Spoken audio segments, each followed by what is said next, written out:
আসসালামু আলাইকুম। তো এটা তোমাদের ইন্টারমিডিয়েটের ক্লাস না? পরীক্ষার্থীরা। আচ্ছা আচ্ছা, সবাই কোথায় পড়ালেখা করো? সবাই ক্যান পাবলিকের? গুড। ক্যান পাবলিক তো অনেক ভালো একটা কলেজ, বিশেষ করে এই শাহজাহানপুরের মধ্যে তো আর ক্যান পাবলিকের উপরে কোনো কলেজ নাই, তাই না? এটাই সবচেয়ে ভালো প্রতিষ্ঠান। তো তোমাদের দু একজন শিক্ষককেও আমি চিনি, তোমাদের ওখানে আমার পরীক্ষার ডিউটিও পড়ে মাঝে মাঝে, আমি যাই।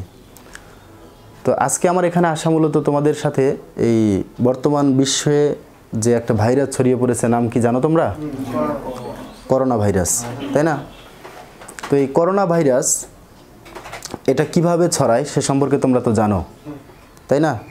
এবং বিশ্বের বিভিন্ন দেশ, বিশেষ করে উন্নত বিশ্বের চীন, ইটালি, আমেরিকা, ইরান প্রভৃতি দেশে কিন্তু এই ভাইরাসটা মহামারী আকারে ছড়িয়ে পড়েছে। বর্তমানে গতকাল পর্যন্ত আমাদের দেশে 14 জন পর্যন্ত আক্রান্তের সংখ্যা পাওয়া গেছে, আর এর মধ্যে একজনের মৃত্যুও হয়েছে।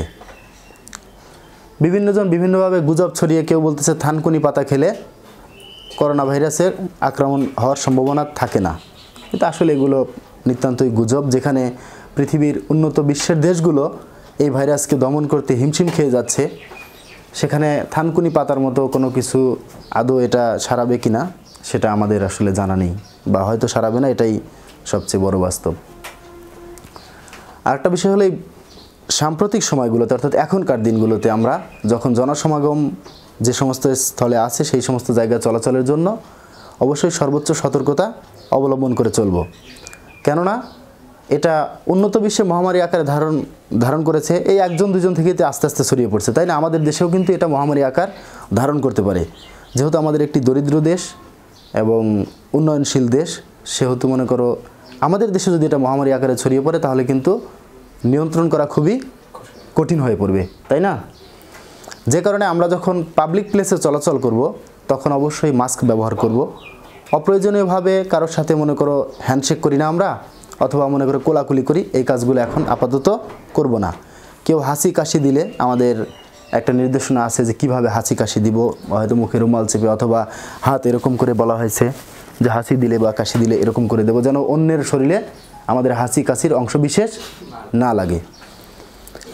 এখন আমরা যখন পাবলিক প্লেসে যাব তখন মুখে মাস্ক থাকবে। মাস্ক থাকবে কেন? কারণ এই ভাইরাসটা কিভাবে আমাদের শরীরে আক্রমণ করে সেটার একটা উল্লেখযোগ্য মাধ্যম হলো আমাদের নাক, মুখ, চোখ, তাই না? এই প্লেসগুলো দিয়ে সবচেয়ে বেশি আক্রমণের সম্ভাবনা রয়েছে। এছাড়া মনে করো আমরা যখন বাইরে থেকে ফিরবো অথবা যখনই মনে করবো আমাদের শরীরে কোনো ময়লা আবর্জনা বা মনে করো পাবলিক প্লেসে যাওয়ার কারণে হয়তো শরীরে ঘষা লেগেছে, সেক্ষেত্রে আমরা আমাদের শরীরটাকে সুন্দর করে পরিষ্কার পরিচ্ছন্ন রাখবো, প্রয়োজনে সাবান দিয়ে গোসল করে ফেলবো, অথবা মানুষের সাথে চলাচল করার ক্ষেত্রে অথবা বাজারঘাট বিভিন্ন স্থানে তো আমাদের যেতে হয়, তাই না? সেক্ষেত্রে আমরা কি করব, আমাদের হাতটা সুন্দর করে হ্যান্ড ওয়াশ অথবা এক্সেসল এই জাতীয় এগুলো দিয়ে সুন্দর করে ধুয়ে ফেলবো, যাতে করে হাত ধোয়ার কিন্তু একটা নিয়ম দেওয়া আছে। এই করোনা ভাইরাস সংক্রমণের পরে হাত ধোয়ার নিয়ম দিয়েছে, ইউটিউবে তোমরা এটা দেখে নিবা, ঠিক আছে?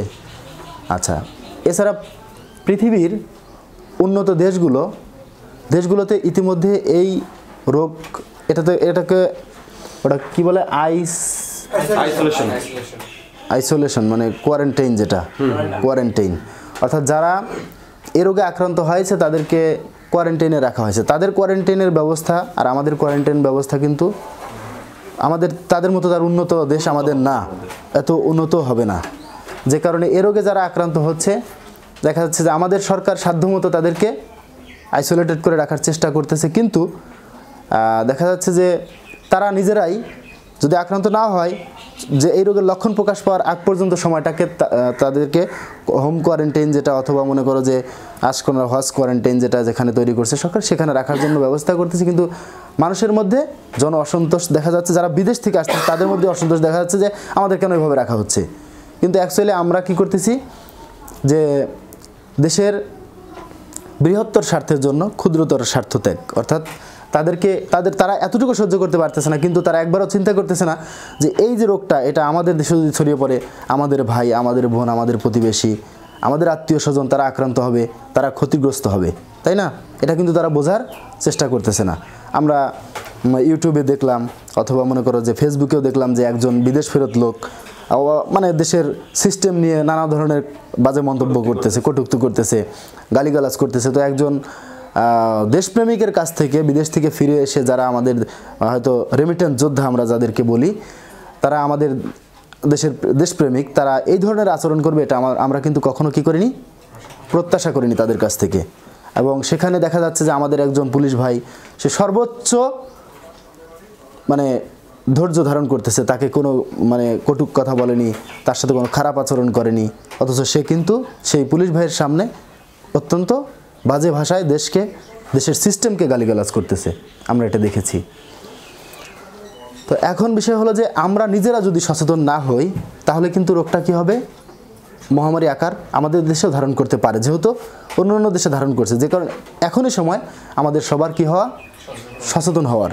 আমরা এখন থেকে নিজেরা সচেতন থাকবো এবং আমরা তো শিক্ষিত মানুষ, আমরা অন্যদেরকেও সচেতন করব, ঠিক আছে?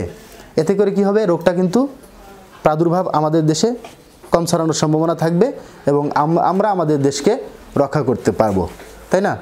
দেশটা যেহেতু আমাদের, দেশের মানুষও আমাদের, এ দেশকে ভালোবাসতে হবে, দেশের মানুষকেও ভালোবাসতে হবে। তোমরা আজকে স্টুডেন্ট, কিন্তু আগামী দিনে কিন্তু এ দেশ গড়ার তোমরাই আবার এক সময় কারিগর, এ দেশের ভবিষ্যৎ তোমরাই। তোমাদেরকে দিয়েই আমরা স্বপ্ন দেখি এ দেশ আরও দূরে এগিয়ে যাবে, আমরা আরও বড় বড় স্বপ্ন দেখব তোমাদেরকে নিয়ে, তোমরা আমাদের চেয়ে অনেক ভালো কিছু করবা। আমিও এক সময় এই যে তোমার টিচার তোমাদের পড়াচ্ছে, আমিও তোমার টিচারের মতো এক সময় পড়াতাম, অর্থাৎ স্টুডেন্ট লাইফে 2010 থেকে 2017 সাল পর্যন্ত আমি কিন্তু স্টুডেন্ট পড়াইছি, স্টুডেন্ট পড়াতাম তোমাদের মতো ব্যাচ ছিল, আবার বিভিন্ন কোচিং সেন্টার বা বিভিন্ন মনে করো বিশ্ববিদ্যালয়ে ভর্তি কোচিংয়ে পড়াতাম সে সময়গুলোতে। তো এখন তোমরা সর্বোচ্চ প্রস্তুতি নাও এই করি, কিন্তু জনসমাগম এবং যেখানে বেশি মানুষজন আছে সেখানে তোমরা আপাতত একটু সতর্কতা অবলম্বন করে চলো আর ভালোভাবে পড়ালেখা করো। তোমাদের জন্য শুভকামনা থাকলো। আর তোমাদের বাড়ির যারা আছে তাদেরকে সচেতন করো, তোমাদের আত্মীয় স্বজন যারা আছে তাদেরকে সচেতন করো। বাইরে থেকে কোনো লোকজন যদি আসে, এসে অবাধ চলাচল করে, যেহেতু রোগটার প্রাদুর্ভাব খুব সহজে সম্ভবত 14 দিনের আগে এটা প্রকাশ পায় না, রোগ যদি শরীরে থাকে। বিদেশ ফেরত কোনো লোক যদি তোমাদের এলাকায় আসে তাহলে দয়া করে আমাদেরকে ইনফর্ম করো, আমরা তাদেরকে জনবিচ্ছিন্ন রাখার চেষ্টা করব, অথবা তারা যেন সাধারণ জনগণকে বিরক্তিকর পরিস্থিতিতে না ফেলে সেটার ব্যবস্থা করব। এই কয়েকদিন আগেও রানীরহাটে মালয়েশিয়া না কোথা থেকে গতকাল সম্ভবত একটা লোক আসছিল, উনি পাবলিক প্লেসে চলাচল করতেছিল। আমরা তাকে বলছি যে আপনি আপনার বাড়িতে অবস্থান করেন এবং আপনার পরিবারের সদস্যদেরকেও নিরাপদ রাখেন, আশেপাশে জনগণকেও নিরাপদ রাখেন। তোমাদের জন্য শুভকামনা থাকলো, সবাই ভালো থাকো, সুস্থ থাকো, খোদা হাফেজ।